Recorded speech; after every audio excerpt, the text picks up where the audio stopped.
বাতিল হয়ে যায় তাহলে এটা মোটামুটি সহনীয়। কিন্তু যদি খুব বেশি ভিসার সেই আবেদন প্রত্যাখ্যান হয় এবং 5% এর বেশি হয়, 10%, 20%, তখন সেই বিশ্ববিদ্যালয়গুলোর যে সুযোগ, আন্তর্জাতিক ছাত্র ভর্তি করার যে সুযোগ, সেটি নষ্ট হয়ে যায়। সাম্প্রতিক সময়ে যেটি দেখা গিয়েছে যে ওই 9টি বিশ্ববিদ্যালয়ের যে সকল যে বিদেশি ছাত্র ভর্তি করার যে তারা অফার লেটার দিয়েছিল, সেই অফার লেটারগুলোর মধ্যে 22% রিফিউজ হয়েছে এবং তার সবগুলোই বাংলাদেশের।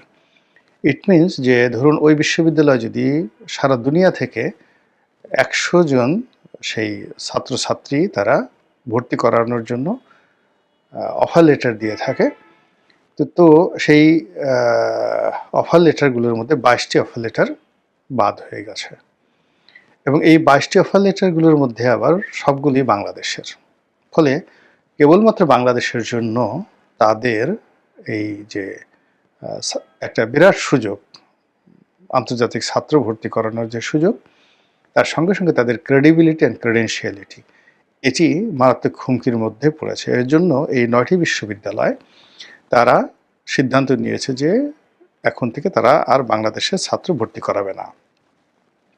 এখন এই যে বাংলাদেশের ছাত্র ভর্তি না করানোর যে 9টি বিশ্ববিদ্যালয়ের সিদ্ধান্ত, একই সিদ্ধান্ত ওই বিশ্ববিদ্যালয়গুলো নিয়েছে পাকিস্তানি ছাত্রদের ক্ষেত্রে। এর কারণ হলো ব্রিটেন এখন পাকিস্তানের ছাত্রদেরকেও ভিসা দিচ্ছে না। তো ইংল্যান্ডে শত শত বিশ্ববিদ্যালয় রয়েছে যেখানে আমাদের ছেলেমেয়েরা পড়ে, অনেকে স্কলারশিপ নিয়ে যান, অনেকে সেখানে নিজেদের অর্থায়নে পড়েন, বিশেষ করে যাদের ইউকেতে আত্মীয় স্বজন আছেন বা বাংলাদেশে যারা টাকাওয়ালা, ধনসম্পদ যাদের অনেক রয়েছে, কিংবা যারা খুব ভালো ছাত্র, ভীষণ রকম ভালো ছাত্র, অক্সফোর্ড, ক্যামব্রিজে পড়ার যাদের স্বপ্ন, কিংস কলেজে পড়ার যাদের স্বপ্ন, লন্ডন স্কুল অফ ইকোনমিক্সে পড়ার যাদের স্বপ্ন, তো এই স্বপ্ন পূরণের জন্য তারা জীবন বাজি রাখতে প্রস্তুত।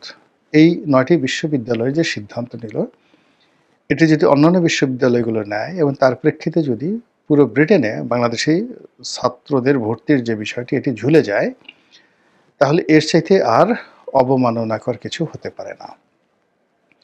গত 14 মাস ধরে আমাদের পাসপোর্টের যে করুণ দশা, এটি কেবলমাত্র ভুক্তভোগী যারা তারা বলতে পারবেন, যারা নিয়মিত বিদেশ ভ্রমণ করেন, বলতে গেলে মাসে কয়েকবার করে।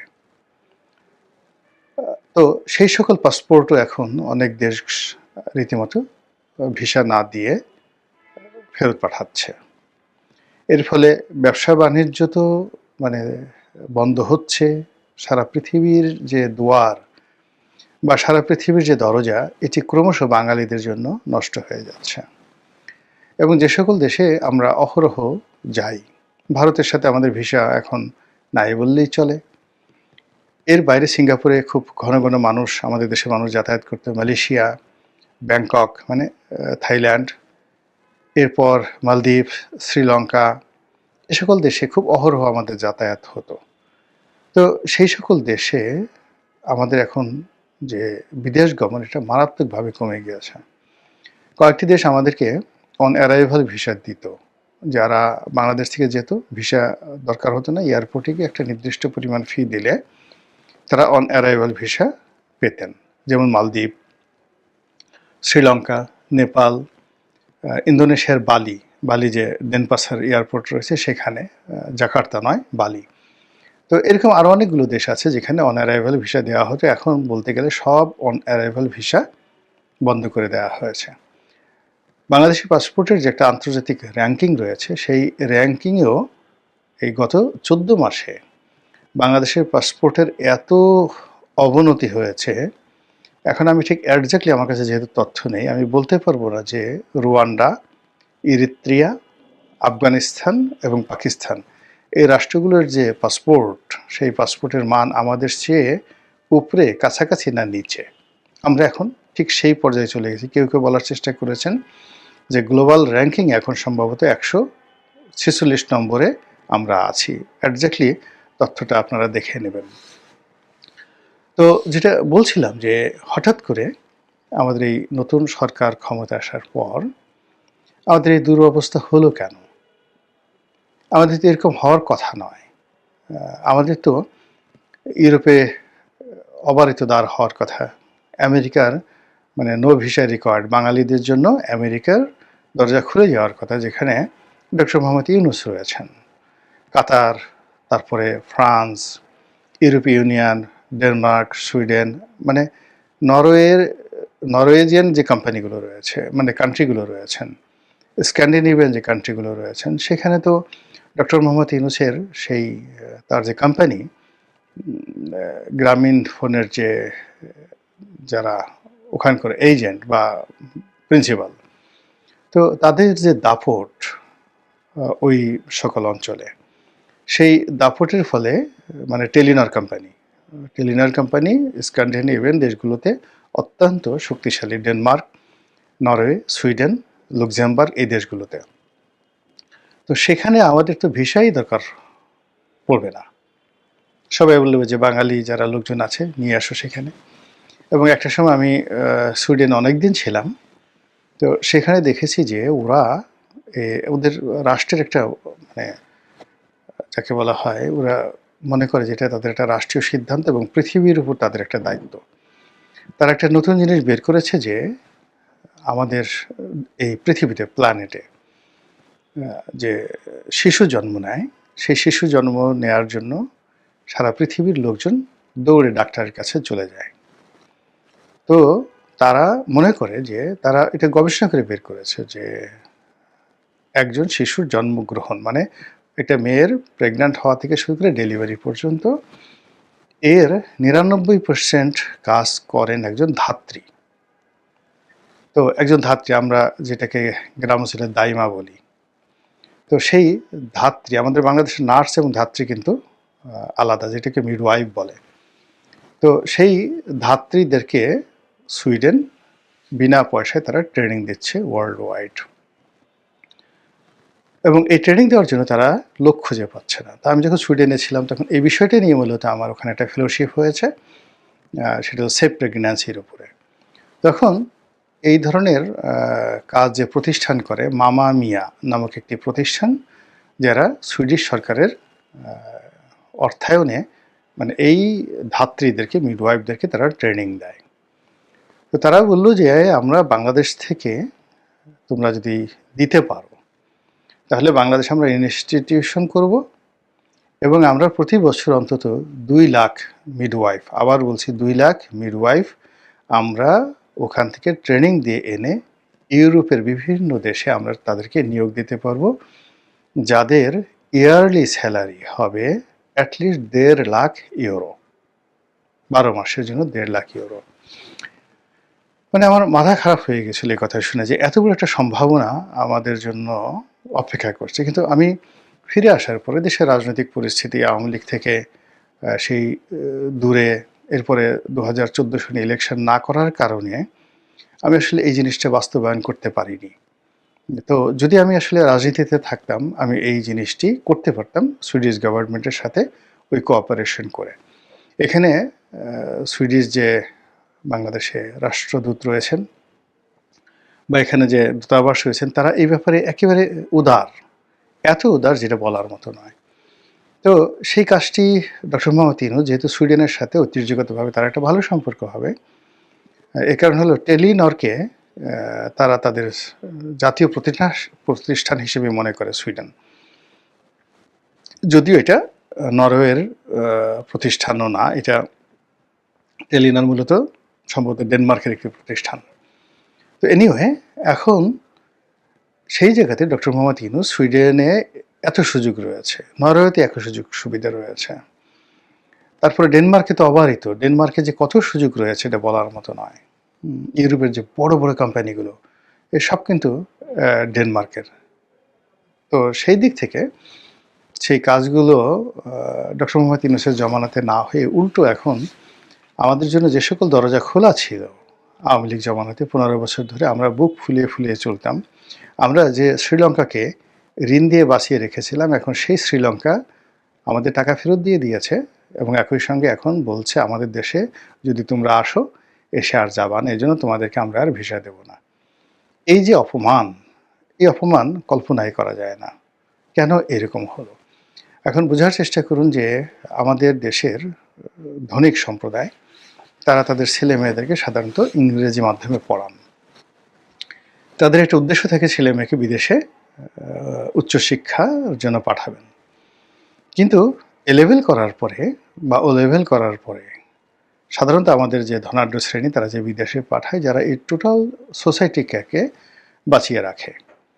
তো এই মানুষগুলোর মধ্যে একটা ফ্রাস্ট্রেশন শুরু হয়ে যাবে। তাদের মধ্যে একটা অপমান বোধ কাজ করবে যে টাকা পয়সা রোজগার করে লাভ কি, তারপরে যেখানে সম্মান নেই, মর্যাদা নেই, এই অর্থ দিয়ে কি হবে? ফলে যে যার অবস্থানে কিন্তু কাজকর্ম বন্ধ করে দেবে। এবং এটি আমাদের যে ন্যাশনাল হয়নি নাকি 10 বছর পরে হবে সেটিও আমরা জানি না। নর্থ ইস্ট নিউজ স্টোরিটা করবার প্রয়াস পেয়েছে। গতকাল বাংলাদেশের পররাষ্ট্র উপদেষ্টা তৌহিদ হোসেন প্রকল্প এলাকায় ভিজিটে গিয়েছিলেন। এই প্রকল্প এলাকা ভিজিট করবার জন্যই আজকে খবরে এসছে যে আসলে হাসপাতালটার অবস্থাটা কি। হাসপাতালটি China aerospace planning and design group limited দ্বারা নির্মিত হবে। Aerospace planning and design group নির্মাণ করবে হাসপাতাল, এটা একটা প্রশ্নবিদ্ধ ব্যাপার। ডক্টর ইউনূসের নেতৃত্বাধীন অন্তর্বর্তী সরকার ভারতের সীমান্তবর্তী রংপুর বিভাগের নীলফামারী জেলায় একটি হাসপাতাল নির্মাণের জন্য একটি চীনা বিমান প্রকৌশলী কোম্পানিকে বেছে নিয়ে ঝুঁকিপূর্ণ পথ বেছে নিয়েছে বলে মনে হচ্ছে। পশ্চিমবঙ্গের কোচবিহার জেলার ভারতীয় সীমান্তবর্তী জেলা নীলফামারী কাছাকাছি। 7 নভেম্বর নর্থ ইস্ট নিউজ কর্তৃক প্রাপ্ত বাংলাদেশ স্বাস্থ্য মন্ত্রণালয়ের একটি নথিতে বলা হয়েছে যে চীন সরকার China aerospace planning and design group company লিমিটেডকে নিয়োগ করেছে, যারা বাংলাদেশ চীন ফ্রেন্ডশিপ জেনারেল হাসপাতাল প্রকল্পের জন্য জমি নির্ধারণের জন্য প্রযুক্তিগত আলোচনা, সাইট পরিদর্শন পরিচালনায় অংশগ্রহণ করছে। এখনো পর্যন্ত জমি নির্ধারণ কিন্তু হয়নি। আমি 2-1 দিনের মধ্যে একটা ভিডিওতে বলেছিলাম যে একটা ইট পর্যন্ত পড়েনি। যেখানে জমি নির্ধারণ হয়নি সেখানে ইট পড়বে কেন? বাংলাদেশ সরকারের সিদ্ধান্তের কৌতূহল উদ্দীপক দিক হলো একটি হাসপাতাল এমন একটি কোম্পানি দ্বারা নির্মিত হবে যারা প্রকৃতপক্ষে মহাকাশ পরিকল্পনা এবং নকশার সাথে জড়িত। গভীর অনুসন্ধানে জানা গেছে যে China aerospace planning and design group company limited হলো aviation industry corporation of China এর একটি সহায়ক সংস্থা, যা বিমান চলাচলের উপর কেন্দ্রীভূত এবং গবেষণা ও উন্নয়ন থেকে শুরু করে পরিচালনা এবং উৎপাদন থেকে শুরু করে অর্থায়ন পর্যন্ত অনেক ক্ষেত্রে গ্রাহকদের সম্পূর্ণ মূল্য শৃঙ্খল পরিষেবা প্রদানে সক্ষম। বাংলাদেশের অন্তর্বর্তীকালীন সরকার নির্মাণ কাজটি China aerospace planning and design group company লিমিটেডকে দেওয়ার আগে যথেষ্ট পরিকল্পনা করেছে, যাকে নথিতে চীনা সরকার কর্তৃক নিযুক্ত ঠিকাদার হিসেবে বর্ণনা করা হয়েছে। প্রকল্পের জমি নির্ধারণের জন্য China aerospace planning and design group company লিমিটেডের একটি প্রতিনিধি দলের কারিগরি আলোচনা, সাইট পরিদর্শনের জন্য প্রয়োজনীয় সহযোগিতা প্রদানের জন্য একটি কারিগরি দল গঠন করা হয়েছে। স্বাস্থ্য মন্ত্রণালয়ের একজন উপসচিব স্বাক্ষরিত নথিতে বলা হয়েছে। আরো আকর্ষণীয় বিষয় হলো যে বাংলাদেশের পররাষ্ট্র মন্ত্রণালয়ের উপদেষ্টা তৌহিদ হোসেন গতকাল 7 ডিসেম্বর প্রকল্পস্থল পরিদর্শন করেছেন। মানে যে এলাকায় সম্ভাব্য হাসপাতালটা হবে সেই এলাকায় তৌহিদ হোসেন ভিজিটে গিয়েছিলেন। চীনা কোম্পানিটি নীলফামারীতে যার একটি হাসপাতাল নির্মাণ করবে বলে ধারণা করা হচ্ছে।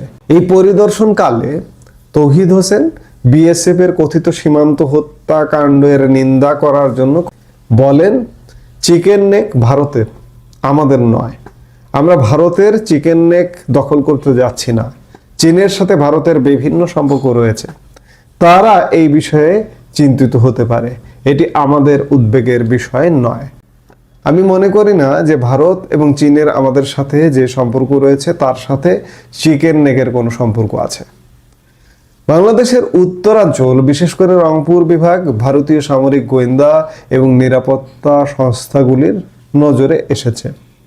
14 October major general Kundan Kumar Singh এর নেতৃত্বে 3 সদস্যের সামরিক গোয়েন্দা কর্মকর্তাদের একটি দল বাংলাদেশ সফর করে এবং স্বাগতিক দেশের সেনাপ্রধান জেনারেল ওয়াকারুজ্জামানের সাথে উদ্বেগের ক্ষেত্রগুলির ডোসিয়ার ভাগ করে নেয়। বাংলাদেশ বিমান বাহিনী এবং আর্মি এভিয়েশন গ্রুপ লালমনিরহাট বিমান ঘাঁটিতে একটি বিশাল আধুনিক হ্যাঙ্গার এবং অন্যান্য সুযোগ সুবিধা নির্মাণে সহযোগিতা করেছে। ঠাকুরগাঁও বিমান ঘাঁটিতে একটি নতুন কম্পাউন্ড ওয়াল তৈরি হলেও নীলফামারীতে তথাকথিত হাসপাতাল, যা একটি চীনা মহাকাশ পরিকল্পনা এবং নকশা সংস্থা দ্বারা নির্মিত হবে, ভারতীয় প্রতিরক্ষা এবং নিরাপত্তা প্রতিষ্ঠানগুলোর উদ্বেগ বাড়িয়ে তুলবে। নাম প্রকাশে অনিচ্ছুক বাংলাদেশের নিরাপত্তা বিশেষজ্ঞরা আশঙ্কা করছেন যে হাসপাতালটি এমন একটি স্থাপনার আড়াল হতে পারে যা আসলে সামরিক বিমান সম্পদ উন্নয়নে নিযুক্ত হতে পারে।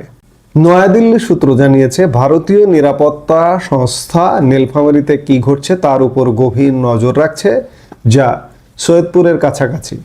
ভারতীয় এমআই অফিসাররা বাংলাদেশে থাকা সত্ত্বেও জেনারেল জামান এবং কমপক্ষে একজন lieutenant general 16 October Lalmonirhat, Thakurgaon, Nilphamari এবং সৈয়দপুর সহ উদ্বেগজনক এলাকাগুলির কয়েকটির আকাশপথে সফরে গিয়েছিলেন।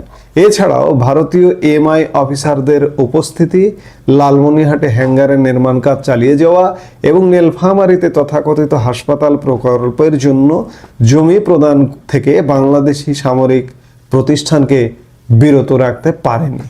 লালমনিরহাট বিমান ঘাঁটির উন্নয়নের প্রতিক্রিয়ায় ভারতীয় প্রতিরক্ষা সংস্থা পশ্চিমবঙ্গের উত্তর দিনাজপুরের চোপড়া, বিহারের কিষানগঞ্জ এবং আসামের ধুবড়ী জেলার বামুনিতে 3টি নতুন সেনাঘাঁটি স্থাপনের সিদ্ধান্ত নেয়। আসলে ভারতীয়রা মনে করছে বাংলাদেশে একটি চাইনিজ হাসপাতালের আড়ালে ভিন্ন কিছু হচ্ছে, নইলে একটি মহাকাশ পরিকল্পনা এবং নকশার সাথে জড়িত প্রতিষ্ঠান হাসপাতাল নির্মাণের দায়িত্ব পাবে কেন? দেখি না একটু পরিবর্তন হয়। কারণ কি, গড়ে পর্দায় ব্ল্যাঙ্কেটলি আপনি যদি সবাইকে গালি দিতে থাকেন, ভালোকে ভালো না বলেন, ফর এক্সাম্পল তারেক রহমান, তার খারাপ দিকের জন্য আমি তারে গালি দিই, কিন্তু তারেক রহমান ভালো তো দুই একটা কাজ করে, ভালো তো দুই একটা কথা বলে, তাহলে আমি কি করি, যখন খারাপ কাজগুলো করে তার একটা সমালোচনা করি, আর ভালো কাজ যেগুলো এগুলো নিয়ে প্রশংসা করি। ওকে, এখন আমি যদি নিরপেক্ষভাবে আমেরিকায় বসে এবং লন্ডনে গিয়ে চারিদিক থেকে বিচার করে দেখি যে তারেক রহমানের চারপাশে এমন একটা নেটওয়ার্ক তৈরি করা হয়েছে, ওই নেটওয়ার্ক ভেদ করা কারো দ্বারা সম্ভব না। একটা দিকেই নেটওয়ার্ক ভেদ করা সম্ভব, ওখানে যদি আপনি $10,000 বান্ডিল দেন, $20,000 বান্ডিল দেন, $50,000 বান্ডিল দেন, বান্ডিল অনুযায়ী আপনার সম্মান হবে। $10,000 বান্ডিল হলে আপনি তারেক রহমানের সাথে কোনো একটা উচ্চুঙ্গার মতো ছোট একটা জায়গায় বসে চা খাবেন না। $10,000 দিলে কোথাও দাঁড়িয়ে হ্যান্ডশেক করবেন, একটা ছবি তোলার সুযোগ পাবেন। আপনি যদি $20,000 দেন তাইলে আপনি বসার সুযোগ পাবেন। আপনি যদি $30,000 দেন তাহলে এক কাপ চা খাওয়ার সুযোগ পাবেন। আর যদি $1,00,000 দেন তাহলে কোনো এক জায়গায় বসে আপনি লাঞ্চ অথবা ডিনার করবেন, তারপরে আপনাকে তারেক রহমান আপ্যায়ন করবে। আপনি চার্ট বুঝছেন? 10,000 থেকে শুরু হয়, মিনিমাম 10,000 দিবেন তারেক রহমান। এখন একটা কথা, তারেক রহমান বলবে আমি তো এগুলো জানি না। আরে ভাই, তুমি জানো না তোমার পাশে সানি বৈশা রয়েছে, কয়সর বৈশা রয়েছে, তোমার পাশে আনোয়ার হোসেন খোকন বসে রয়েছে, প্রত্যেকটা জায়গায় কমিটি বাণিজ্য করে এবং আনোয়ার হোসেন খোকন লোকজনের কাছে বলে এটাকে ভাইয়ের জন্য দিতে হবে। এখন ইদানিং আবার ভাইয়ার কাছে নমিনেশন বাণিজ্যের জন্য, মাই গড, 30,000, 50, মানে আমি ভুল বলছি, 30 কোটি, 35 কোটি, 40 কোটি, 100 কোটি বিএনপির নমিনেশন বাণিজ্য ওঠানামা করছে। তো আমি যদি এটা জানি, দর্শক বিন্দু, একটা কথা আপনাদেরকে আমি ঠান্ডা মাথায় বলি, আমি নিজে চিন্তা করি আপনাদের সাথে, আমি দেখেছি লোকজনরা অনেকে হয়তো মনে করে জেকব মিল্টন হয়তো কি করে, ভিউ বাণিজ্য করে। এই কথাগুলো কারা বলে জানেন? বিএনপির যেসব কুত্তার বাচ্চা যাদেরকে আমি গালি দিছি, যাদের জন্ম হয়েছে বাবা এবং মায়ের বিয়ের আগে। এর অর্থ কি? বাবা আর মায়ের বিয়ের আগে যদি কোনো সন্তান জন্ম নেয় তাহলে তো এটা জারজ। ওইসব লোকজনরা আমাকে বলে, ভাই আপনি ভিউ ব্যবসা করেন। দর্শক বিন্দু, একটা কথা আমি বলি, আমি গর্ব করে বলছি না রে ভাই, গর্ব করে বলছি না, আপনাদেরকে শেয়ার করছি। যারা এটা চিন্তা করেন জেকব মিল্টন বোধহয় ভিউ বাণিজ্য করে সোশ্যাল মিডিয়ায়, জেকব মিল্টন হয়তো কারো পাচাটা দালালি করে, আপনাদেরকে আমি একটা কথা বলি, আজকের যদি আমি চিন্তা করি আমি রিটায়ার্ড করব, এই শো আর করার দরকার নাই, আমি আমার ল ফার্মও রান করব না, আল্লাহর ইচ্ছায়, আল্লাহ আমার প্রতি কাইন্ড ভাই, আল্লাহ আমার প্রতি অনেক দয়াবান, আমি, আমার বাচ্চা কাচ্চা, আমার নাতি নাতকুর বসে খেয়ে যেতে পারবে আল্লাহর রহমতে, ডানে বায়ে তাকাতে হবে না, কারো কোনো কাজ করতে হবে না। আল্লাহ আমার সহায়, আল্লাহ অনেক কাইন্ড আমার উপরে। তো যারা এই চিন্তা করেন যে জেকব মিল্টন ভিউ বাণিজ্য করতেছে, তাদেরকে বলবো থিঙ্ক টুয়াইস। আপনি কিভাবে বাঁচেন, আপনার বাঁচার স্ট্যান্ডার্ড নিয়ে আপনি যখন অন্য একজন মানুষকে বিচার করতে যান, আপনি আর মানুষ থাকেন না। আমি চারিদিকে তাকাই, আমার চেয়ে ভালো মানুষ কারা আমি তাদের দিকে তাকাই, আমার চেয়ে খারাপ যারা তাদের দিকে আমি তাকাই না। যেই মুহূর্তে আমি খারাপের দিকে তাকাই, অবশ্যই ঠিক আছে, যেই মতামত উঠে এসেছে সব ঠিক আছে, কিন্তু মতামতগুলো কাদের পক্ষ থেকে উঠে এসেছে, কাদের মধ্যে এই জরিপ পরিচালনা করা হয়েছে, প্রশ্নগুলো কাদের কাছে করা হয়েছে? জরিপটি দেখলে স্পষ্ট হয়ে ওঠে যে এটি একটি বিশেষ মতাদর্শের মানুষের কাছে প্রশ্নগুলো করা হয়েছে। অতএব ফলাফল যা এসেছে একেবারে নিরপেক্ষভাবেই এসেছে, মানে যাদের মধ্যে পরিচালনা করা হয়েছে সেই জায়গা থেকে। এবং ইউনূস সরকার সম্বন্ধে তাদের যে মূল্যায়ন, আমি বলবো অবশ্যই ঠিক আছে, বেশ ইন্টারেস্টিং। সে বিষয়ে ব্যাখ্যায় যাব, তার আগে জরিপের সারমর্মটা একটু আপনাদের সামনে তুলে ধরি। যাদের মাঝে পরিচালনা করা হয়েছে 1145 বা 300 মতন হবে, তাদের 8.6% উত্তরদাতা বলছেন যে তারা ইউনূস সরকারের কর্মকাণ্ডে সন্তুষ্ট। 32.8% বলছেন যে তারা কিছুটা সন্তুষ্ট, অর্থাৎ 41.4% মানুষের মধ্যে দেখা যাচ্ছে যে সংস্কার নিয়ে তারা সন্তুষ্টি প্রকাশ করেছে। আর 25.1% মানুষ কিছুটা অসন্তুষ্ট। 11.7% মানুষ বলছেন তারা খুবই অসন্তুষ্ট। অর্থাৎ 25 আর 7 মোটামুটি যোগ করলে 32-33% মতো মানুষ বলছেন তারা অসন্তুষ্ট। আর অন্যদিকে 21.2% মানুষ বলছেন তারা সন্তুষ্টও নন, অসন্তুষ্টও নন। তার মানে ইউনূস সরকারের পক্ষের বিষয়টি মানে পাল্লাটা ভারী।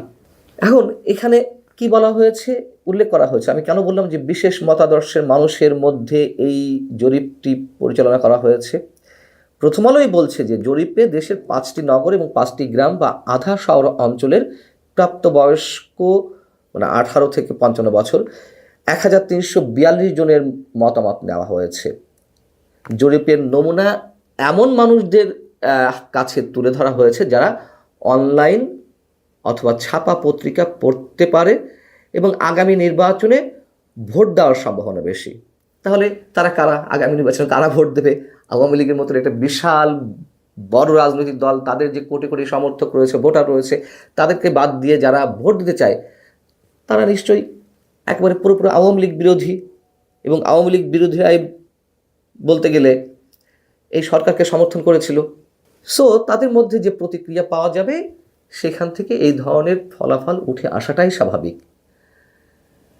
ধরুন বিভিন্ন ক্ষেত্রে, সংস্কারের ক্ষেত্রে কি বলা হচ্ছে যে সরকার কতটা সফল বা ব্যর্থ এ প্রশ্ন করা হয়েছিল, এবং সেখানে পুলিশ, বিচার ব্যবস্থা, প্রশাসন, আর্থিক খাতের সংস্কার ইত্যাদি ইত্যাদি প্রসঙ্গ টেনে আনা হয়েছে। এর জবাবে অর্ধেকেরও বেশি উত্তরদাতা তারা বলছেন যে 52, 58 বা 56 বিভিন্ন ক্ষেত্রে আর কি এই পরিমাণ মানুষ বলছেন যে সরকার ব্যর্থ হয়েছে। তাহলে 42, 48 বা 40 এই পরিমাণ মানুষ বলছে না সরকার সফল সংস্কারের ক্ষেত্রে। আচ্ছা, প্রথম কথা হচ্ছে সংস্কারটা কি হলো যে তারা সফল হয়েছে? কোথাও কোনো সংস্কার হয়েছে? দ্বিতীয় কথা হচ্ছে এই যে অনলাইন পত্রিকা পড়তে পারে অথবা ছাপা কাগজ পড়তে পারে, মানদণ্ডটা আমরা একটু খেয়াল করি, আমি অন্য কোনো মন্তব্য করতে চাই না। তো তাদের কাছে এই যে সংস্কারের বিষয়গুলো, তারা পুলিশ প্রশাসন, বিচার ব্যবস্থা, আইসিটি খাত, আর্থিক খাত কতটুকু তারা বোধগম্য ধারণ করতে পারেন, কতটুকু ওয়াকিবহাল তারা? সংস্কার যে চলছে, কজন মানুষ এই সংস্কার নিয়ে মোটামুটি বলতে পারবে যে কী কী বিষয় সংস্কার হচ্ছে বা সংস্কারের যে জটিল বিষয়গুলো কতজনে বোঝে? যার কারণেই তো ডক্টর মোহাম্মদ ইউনূস বলেছিলেন যে সংস্কারের প্রস্তাবগুলো সহজ করে সাধারণ মানুষের জন্য তৈরি করা উচিত, বা তিনি নির্দেশ দিয়েছেন, যদিও সেটি হয়নি। তো এই মানুষগুলো সব প্রশ্নেরই অ্যান্সার দিচ্ছেন, অর্থাৎ ওই টিক দেওয়ার মতন অবস্থা যে সব কটিতে আমি পারি আর না পারি টিক দিয়ে যাব। এবং বলা হয়েছে যে ঘর পূরণ করতে হবে, হ্যাঁ আনার যে ঘরগুলো, তো তারা তাদের মতো করে পূরণ করে গেছে। গত 15-16 মাসে সাধারণ মানুষের জীবনের যে হিমশিম অবস্থা, মূলত দ্রব্যমূল্যের ঊর্ধ্বগতি নিয়ে, সেখানেও অর্ধেকের মতো মানুষ বলছেন যে মোটামুটি সরকার সফল হয়েছে, আবার অর্ধেকের মতো বলছেন যে ব্যর্থ হয়েছে। এবং এই জরিপের সবচেয়ে বড় বিতর্কিত যে বিষয়টি আমার কাছে মনে হয়েছে, আমার কাছে অদ্ভুত মনে হয়েছে যে সংস্কারের কাজে কারা বাধা দিচ্ছে। মনে করেন যে বিএনপি হয়তো 30-35% বা এনসিপি 20% তারা বাধার কারণ হয়ে দাঁড়িয়েছে।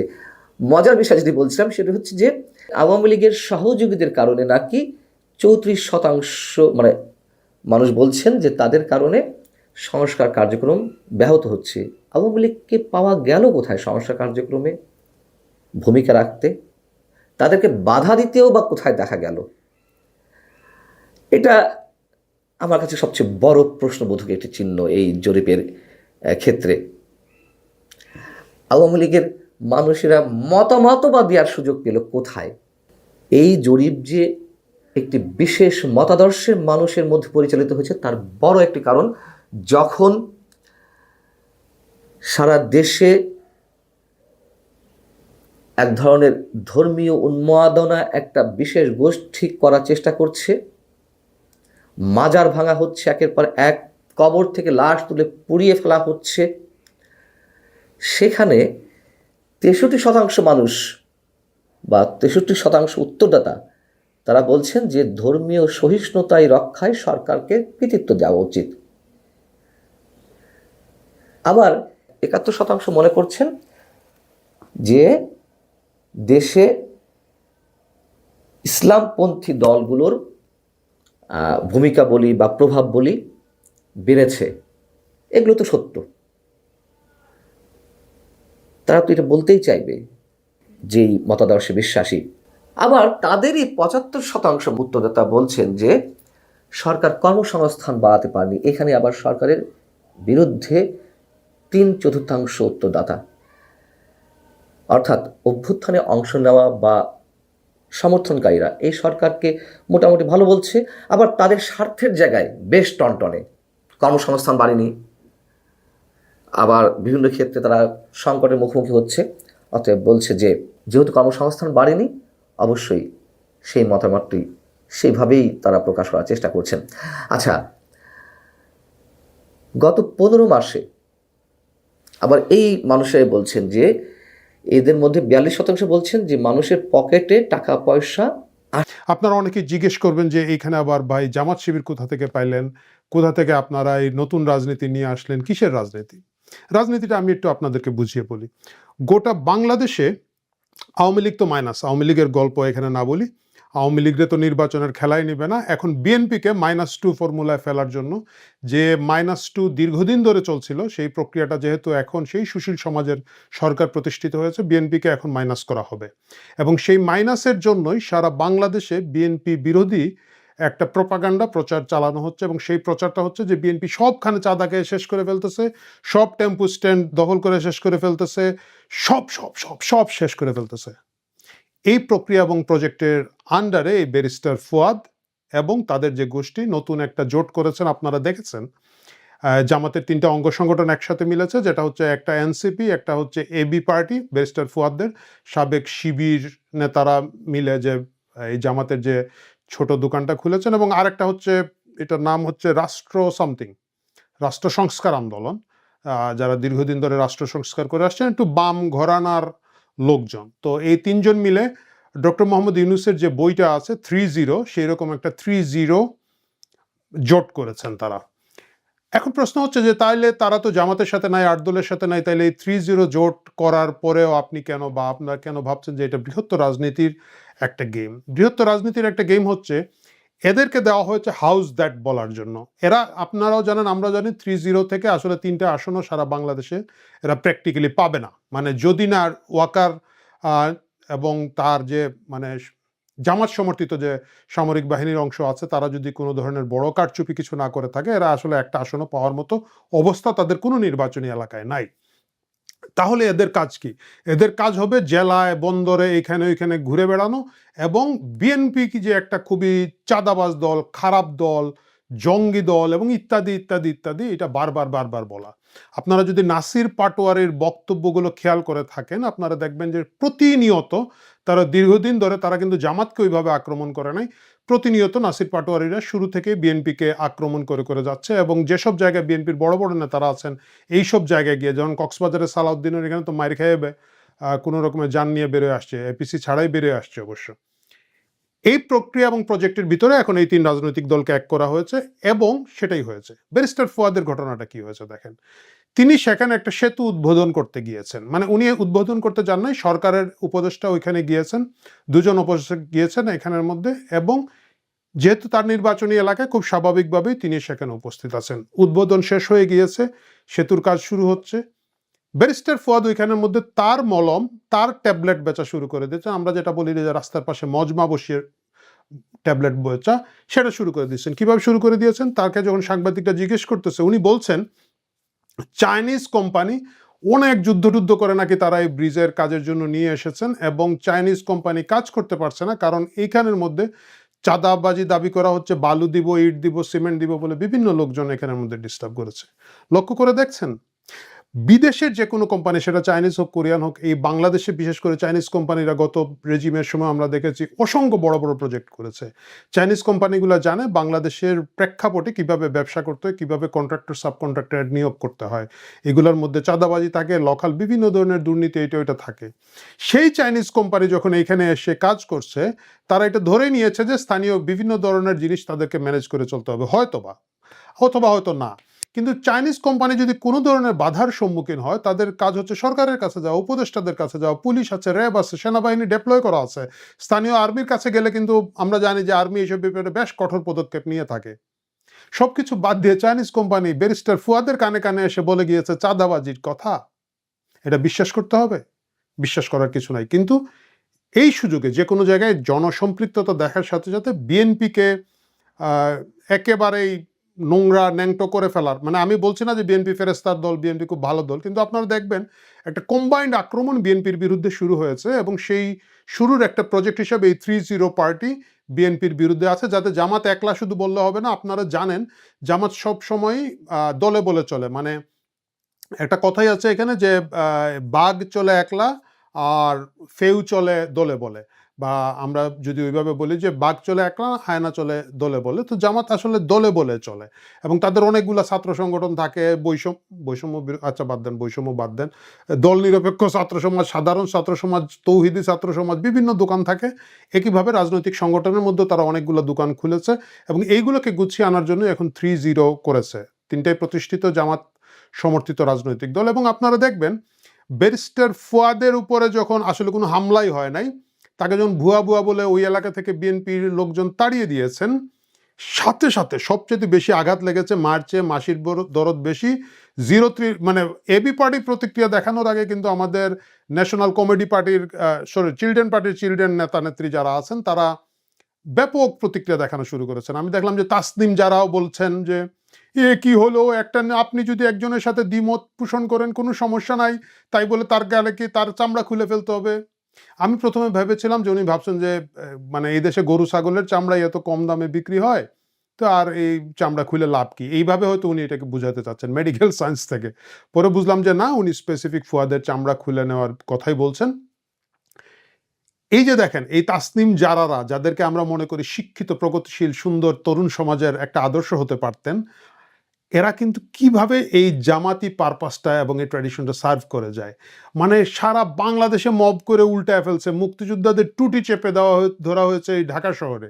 এই ঢাকা শহরে রিপোর্টার্স ইউনিটিতে নন আওয়ামী লীগার, মানে যাদেরকে আমরা বলি লালবদর, এই লালবদরদের একটা সমাবেশের মধ্যে দেখবেন যে মুক্তিযোদ্ধা টুটি চেপে দেওয়া হয়েছে, যেখানের মধ্যে লতিফ সিদ্দিকীকে গ্রেফতার করা হয়েছিল, মঞ্জুর হক পান্নাকে গ্রেফতার করা হলো, আরও কার জন্য গ্রেফতার করা হয়েছে ওইখানের মধ্যে। এইসব নিয়ে কি তাসনিম জারারে কখনো কথা বলতে দেখেছেন? দেখেন নাই। যখন গোপালগঞ্জে বঙ্গবন্ধুর বাড়ি ভাঙ্গার প্রকাশ্য উস্কানি দিয়ে চলো চলো গোপালগঞ্জ বলো চলো বলে এরাই কি প্রচারণা করে নাই? যদিও গোপালগঞ্জে এরা মায়ের খেয়ে এপিসি চেপে চলে এসেছে এবং ওয়াকারকে গোপালগঞ্জে গণহত্যা চালানোর একটা সুযোগ করে দিয়েছে, সেটা অন্য আলাপ। কিন্তু এখন দেখবেন আপনি ব্যারিস্টার ফুয়াদের জন্য প্রাণ পুড়ে যাচ্ছে। এই প্রাণ পুড়ে যাওয়ার মূল কারণটা হচ্ছে বাংলাদেশের রাজনীতিতে বিএনপির লোকজন সালাউদ্দিনরা শিখায় তাদের ছাত্রীদের যে সার্বভৌম হচ্ছে সংসদ, আর শিশির মনির 1-2 সেকেন্ডে ওটাকে খেয়ে দেন। মানে পুরো বিএনপি এক শিশির মনিরের কারণে নাকানি চুবানি খাচ্ছে। শিশির মনিরের মেধা উপস্থিত বুদ্ধির কারণে পুরো বিএনপি দিশেহারা। এটা শুধু একটা নির্বাচনী আসন কেন্দ্রিক না, এজন্য শিশির মনিরের বিরুদ্ধে সবসময় বিএনপি লেগে থাকে। রাজনৈতিকভাবে মোকাবেলার চেষ্টা প্রথম দিকে করেছে, কিন্তু কিচ্ছু করতে পারেনি। শিশির মনির হিন্দু অধ্যুষিত এলাকার এমপি ক্যান্ডিডেট, কিন্তু এত সূক্ষ্মভাবে, এত সুন্দরভাবে তিনি নির্বাচনী প্রচারণা চালান, বিএনপি টু শব্দও করতে পারেনি। শিশির মনির যে জিতবেন এটা মোটামুটি নিশ্চিত হয়ে গেছে আগেই। শক্তিশালী প্রতিদ্বন্দ্বিতাই হবে না, যদিও বিএনপি অনেক হেভিওয়েট প্রার্থী দিয়েছে এখানে। হেভিওয়েট প্রার্থী দিলেও তিনি আবার অতি বয়স্ক, তার আবার ওইরকম শক্তি নাই এখন। আর মানুষ চায় শিশির মনির মধ্যে স্মার্ট, ইয়াং, এনার্জেটিক, তেজস্বী প্রার্থী, যা শিশির মনির মধ্যে সব গুণাবলী আছে। আর বিএনপি প্রার্থীর মধ্যে একসময় হেভিওয়েট নেতা, কিন্তু এখন বয়সের কারণে সে বাস্তবতায় নেয়। এত বৃদ্ধ মানুষ জনগণ চায় না। দর্শক, পরিকল্পিতভাবে বিএনপির যে রিসার্চ উইং আছে তারা শিশির মনির বিরুদ্ধে লেগেছে যে একে কিভাবে থামানো যায়। বিএনপির লোকদের মাঝখানে একটা অভিযোগ ছড়ালো যে শিশির মনির অমুককে ধর্ষণ করেছে বা কি, এক মেয়ে এসে ফেসবুক লাইভ করলো, একদম উদ্ভট কথা, কিন্তু এটা মুহূর্তের মধ্যে শেষ হয়ে গেল।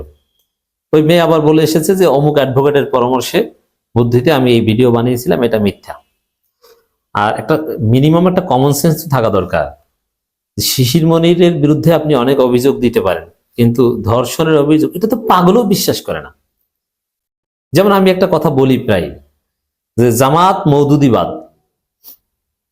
এটা নিয়ে ইসলামিক কোন দল যদি জামাতের বিরুদ্ধে লাগে তারা ভালো করতে পারবে, জামাতের কিছু ক্ষতি করতে পারবে। কিন্তু যারা ধর্মভিত্তিক দল না, তারা কিয়ামত পর্যন্ত মওদুদিবাদ বলে চিল্লালেও জামাতের কিচ্ছু আসে যায় না, সামান্যতম প্রভাব নেই। কারণ ওরা তো ধর্মীয় দলই না, সেখানে মওদুদিবাদ না কি বাদ এটার তো কোনো প্রাসঙ্গিকতাই নেই। এরকম যে শিশির মনির যে ক্যারেক্টার, তাতে ধর্ষণ বা এই বিষয়গুলো তার সাথে একদম যায়ই না। এটা হাস্যকর, এটা কেউ বিশ্বাস করবে না। এটা থেকে ওরা পিছু হটলো যে এটা দিয়ে কিছু করা যাবে না। এরপরে এখন সেই পুরানো একটা বিষয় নিয়ে মামলা, ধর্মীয় অনুভূতিতে আঘাতের অভিযোগে জামাত প্রার্থী আইনজীবী শিশির মনিরের বিরুদ্ধে মামলা। এখন এই বাংলাদেশে ধর্মীয় অনুভূতিতে আঘাতের মামলা বা এগুলোতে আসলে কিছুই হয় না। বাংলাদেশে এই বিষয়ে প্রপার কোনো আইনই নেই, নাম্বার 1। দ্বিতীয় হচ্ছে এটা রাজনৈতিক উদ্দেশ্য প্রণোদিত মামলা, এটা স্পষ্ট বোঝা যায়। আর এটা নিয়ে অনেক কিছু হয়েছে, এটা একটা ডেড ইস্যু, সেই পূজার সময়ের ইস্যু। পক্ষে বিপক্ষে কথাবার্তার মাধ্যমে এটার একটা সমাধানও হয়েছে, শিশির মনির ক্লারিফাই করেছেন, জাতি কনভিন্স হয়েছে, এবং এটা নিয়ে টকশোতে অনেক কথাবার্তা হয়েছে, এবং জনগণ যা বুঝে গেছে। এখন এটা নিয়ে মামলা করছে। এই মামলা গ্রহণ করে কেন তদন্তের নির্দেশ দিয়েছে, এটাই হাস্যকর। এটা বিএনপি তাদের যে পাওয়ার আছে বাংলাদেশের আদালত অঙ্গনে সেটা ব্যবহার করে এই মামলা তদন্তের নির্দেশ দেওয়াতে পেরেছে। কিন্তু এই মামলায় শিশির মনির কিচ্ছু হবে না, কারো কিছু হবে না, এই মামলা টিকবেই না, এটা খারিজ হয়ে যাবে। প্রথম কথা হচ্ছে এই মামলার বা এই ধরনের বিষয়ে বিচার করার মতো আইনই পর্যাপ্ত নাই বাংলাদেশ। আর দ্বিতীয় কথা হচ্ছে রোজা পূজা মুদ্রার এপিটুপিট কাজী নজরুলের একটা কবিতার রেফারেন্স দিয়ে যেভাবে বলেছেন, পূর্ণাঙ্গ ভিডিও আছে, এতে কিছুতেই আমার মনে হয় না যে এটা যে রিপোর্ট আসবে, ডিবি যে রিপোর্ট দিবে, মানে যে অভিযোগপত্র দিবে, সে অভিযোগপত্রের মধ্য দিয়েই শিশির মনির খালাস, ওটার বিচারিক প্রক্রিয়া নেওয়ার দরকার হবে না, কারণ এরকম কোন অভিযোগ পাওয়া যায়নি, এইটা আসবে। তো বিএনপি কতটা নিচে নেমেছে দেখেন, যে কোনো কিছু পারে না, এসব উদ্ভট মামলা নিয়ে আসে। একটা যৌক্তিক মামলা, যৌক্তিক একটা অভিযোগ এনে শিশির মনিরকে হেনস্থা করতে পারলে একটা কথা ছিল। কি সব হাস্যকর উদ্ভট কথাবার্তা। ধর্মীয় অনুভূতিতে আঘাতের অভিযোগে সুনামগঞ্জ 2 আসনের জামাতের প্রার্থী সুপ্রিম কোর্টের আইনজীবী, শুধু আইনজীবী না, সিনিয়র আইনজীবী শিশির মনির বিরুদ্ধে ঢাকার আদালতে মামলা করা হয়েছে। রোববার 7 ডিসেম্বর ঢাকার অতিরিক্ত মেট্রোপলিটন ম্যাজিস্ট্রেট জসিতা ইসলামের আদালতে আইনজীবী রিদওয়ান হোসেন রবিন বাদী হয়ে মামলার আবেদন করেন। আদালত মামলা গ্রহণ করে ডিবি পুলিশকে প্রতিবেদন দাখিলের নির্দেশ দিয়েছেন। পুরোটা বিএনপি যখন দেখছে যে জামাতের সাথে জনপ্রিয়তা পাচ্ছে না, এখন জামাত প্রার্থীদের যেভাবে পারে হেনস্থা করবে, আটকে ধরবে, বা নির্বাচন বানচাল করা যায় কিনা, এই কোনো প্রার্থীকে নির্বাচন থেকে দূরে সরিয়ে রাখা যায় কিনা, মামলার আসামি করে, এরকম নানান ধান্দা নিয়ে দৌড়াচ্ছে। একটা দলের যদি জনপ্রিয়তা থাকতো বা জনগণের ভোটে জিতে আসার মতো সক্ষমতা থাকতো, এই ধরনের পজিটিভ মেন্টালিটি থাকতো, তাহলে এইসব উদ্ভট কাজে তারা হাত দিত না, তাহলে তারা জনগণের কাছে যেত। তো বিএনপি যেহেতু জনগণ থেকে বিচ্ছিন্ন, এই কারণে এইসব উদ্ভট কাজ নিয়ে আসে। এস এম ফরহাদকে ঠেকাতে চেয়েছে। এস এম ফরহাদের বিরুদ্ধে গুরুতর অভিযোগ ছিল। S M Farhad